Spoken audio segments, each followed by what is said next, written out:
मान्यता मिली थी विस्तारित ब्रह्मांड परिकल्पना। क्या बोलते हैं? विस्तारित ब्रह्मांड परिकल्पना। विस्तारित ब्रह्मांड परिकल्पना, इसको या आधुनिक सिद्धांत, इसको हम क्या कहते हैं? आधुनिक सिद्धांत। ये क्या था ये सिद्धांत? इससे पहले कांट जो एक जर्मन विद्वान हुए हैं और लाप्लास, दोनों ने ही क्या बोला था कि अभी के अपकेंद्रीय त्वरण के कारण जो आंतरिक भाग में फोर्सेस होती है, जो प्रीमोर्डियल मैटर होता है, जैसे धूल और गैस का जो सॉलिड मैटर होता है, वो बाहर की ओर चिटक कर पाए जाने की प्रवृत्ति पाई जाती है। क्यों पाई जाती है? क्योंकि जब पदार्थों का जब वो घूमते हैं, घर्षण के कारण इकट्ठे हो जाते हैं, और जब घूमते हैं तो उनका जो कोणीय संवेग है, घूमने की जो एरिया है, वो उनकी गति से कम हो जाता है, तो गति बढ़ जाती है, कोणीय संवेग बढ़ जाता है, जिसके कारण कोई भी वस्तु बाहर की ओर छिटक जाती है। जैसे कि हमने की का एग्जाम्पल लेना है, जैसे की है, देखो बेस्ट एग्जाम्पल है। ये एरिया यहाँ ज्यादा है, ये घूम रही है, स्पीड है, ये लग रही है घूम रही है, नॉर्मल है। जैसे ही स्पीड बढ़ेगी और एरिया कम होगा तो क्या हुआ?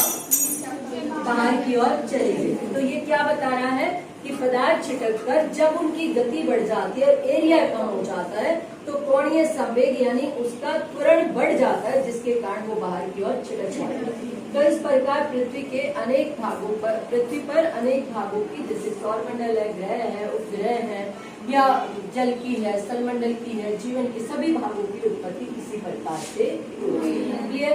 सभी ने अलग अलग विचार दिए, जिनमें से एक सिद्धांत का रूप जिसने लिया वो था हमारा बिग बैंग। इसमें एक एग्जाम्पल के द्वारा पढ़ते हैं कि मेरे हाथ में 2 बलून होंगे, देख रहे हो, और शायद आप ध्यान से देखेंगे तो देखो इन बलून पे छोटे छोटे मार्क हैं, दिख रहे हैं? दिख रहे हैं सभी को? दिख रहे हैं? दिख रहे हैं? अब देखते हैं हम क्या होगा। बिग बैंग सिद्धांत क्या कहता है कि प्रारंभ में हमारी पृथ्वी के जो प्रीमोर्डियल मटेरियल था वो एक सिंगुलरिटी के रूप में था, जिसके जो पदार्थ थे वो क्या थे? पदार्थों में बहुत अधिक ऊर्जा थी, असीम तापमान था और एक ही जगह एक्यूमुलेट थे। जब बहुत ज्यादा, जैसे ही विस्तारित ब्रह्मांड अनंत, बहुत ज्यादा अनंत मतलब इनफाइनाइट, ऊर्जा कैसी थी? बहुत अधिक, और आयतन कितना था? बहुत ही कम। तो आयतन कम था, एरिया कम था, ऊर्जा बहुत ज्यादा थी, और तापमान भी ज्यादा था। तो ये ऊर्जा, इसमें ये पदार्थ संभाल नहीं पाए और आपस में घर्षण के कारण या ऊर्जा के टकराव के कारण ये एक दूसरे से अलग हुए। जब ये अलग हुए तो इन्होंने इस रूप में घूमना शुरू कर दिया, फिर ये अलग होते चले गए, इनका रूप बढ़ता चला गया।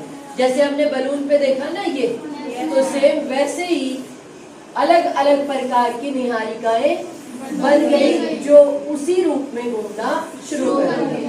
और अगर हम देखते हैं तो ये सारी, अगर इसको आप देखोगे, देखो कैसे फैल गया है, कि कितना विस्तार हो गया। तो इस प्रकार हमारे ब्रह्मांड का विस्तार हुआ, और ये विस्फोट कितना बड़ा था, इतना तेज विस्फोट था, क्योंकि ऊर्जा जितनी तेज होगी, शक्ति जितनी ज्यादा होगी, उतना ही ज्यादा तो पदार्थ विखंडित होंगे, अलग होंगे ना।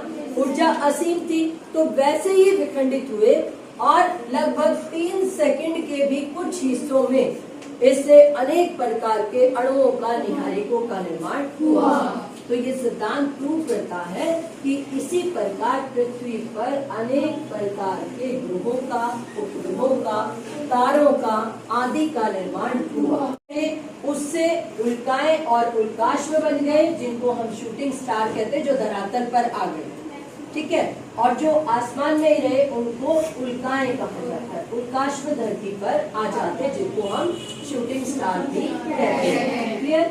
जब इन भागों से पदार्थ छिटककर अलग हो जाते, ग्रहों का निर्माण हुआ, इनसे अलग हुए तो वो उन्हीं के चारों ओर चक्कर लगाने लगे, इसलिए उपग्रहों का निर्माण हुआ। तो इस प्रकार बिग बैंग सिद्धांत, विस्तारित ब्रह्मांड परिकल्पना किसने दी थी? हाँ, एडविन हब्बल ने।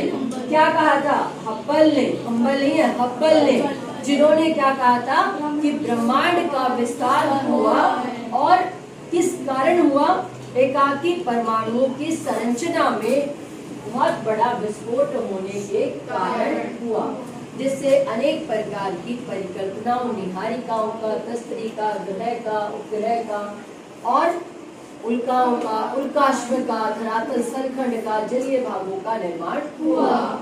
Is it clear? Yes, तो ये था आपका कंप्लीट बिग बैंग थ्योरी।